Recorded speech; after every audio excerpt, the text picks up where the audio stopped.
million in 11 days. Let's go. The floor is yours. Una, I know how I will not spend it. At ito ay ang pang-allocate ng 10 million sa books. Una, walang editor at walang fact-checker. That is not how I will spend it. But that's not the question. Paano ko siya isi-spend? Unang-una, maglalaan po tayo ng 10 million para sa books tungkol sa food security. At ang main ingredient po dito ay Pangalawa, magkakaroon po tayo ng mga proper na infrastructure para sa ating mga farmers na bakit naging mahal ang bakit naging mahal ang bawang at sibuyas, naalala niyo yun? Memories never forget. Nag-anniversary lang po nung kailan. Okay. Ang important po talaga ng question na to, kaya serious po yung answer ko. At dahil dun sa infrastructure na yon, actually naubos na po yung 115 million. Dahil hanggang dun lang po yung kaya realistically. So meron tayong book about food security na ang main character ay yung garlic at the rest would be for infrastructure. At syempre starters lang po yun. Nakikinig po ba kayo? Magre-resign ka na rin. At dahil dyan, sa susunod na mag-design po ang kahit sino dito ng self-published book, remember, tandaan niyo po na Hello Darkness, my old Yes, maraming pong editor feeling nila ay nasa darkness sila. Maraming salamat. Thank you very much.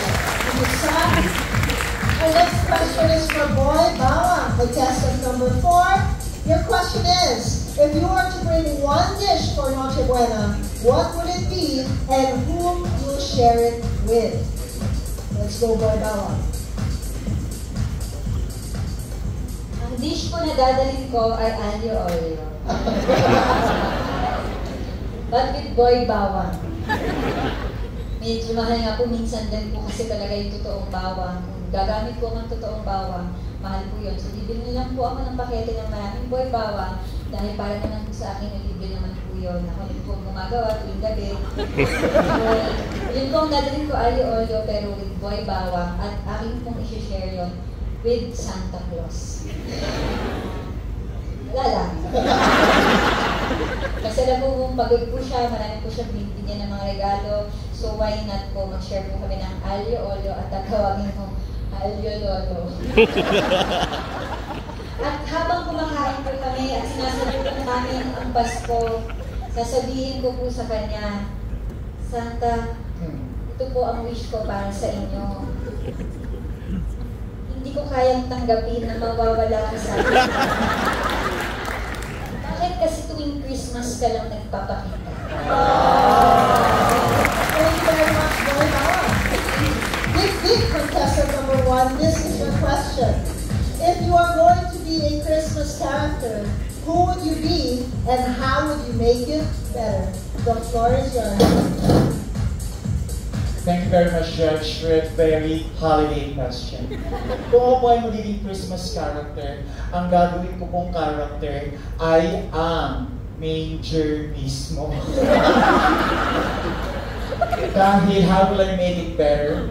No, the King of Kings does not deserve only a sabsaban for a birthplace. I will become St. Luke's Hospital.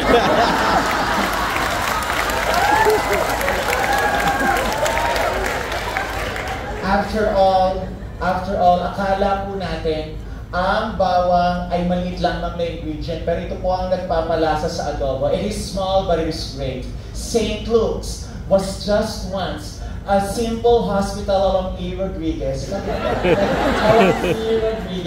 But now it has branches, and the tiles of the hospital makes you feel like you're in a 5-star hotel in Dubai. And the King of Kings deserves such a birthplace. At ilalagay ko po sa mission and vision ng St. Luke's Hospital Dahil po dito'y panganganak ang King of Kings, ang mission and vision says, you are sunlight and I moon.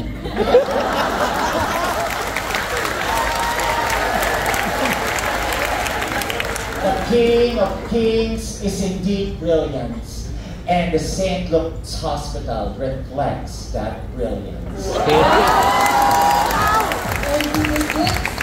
Ladies and gentlemen, we are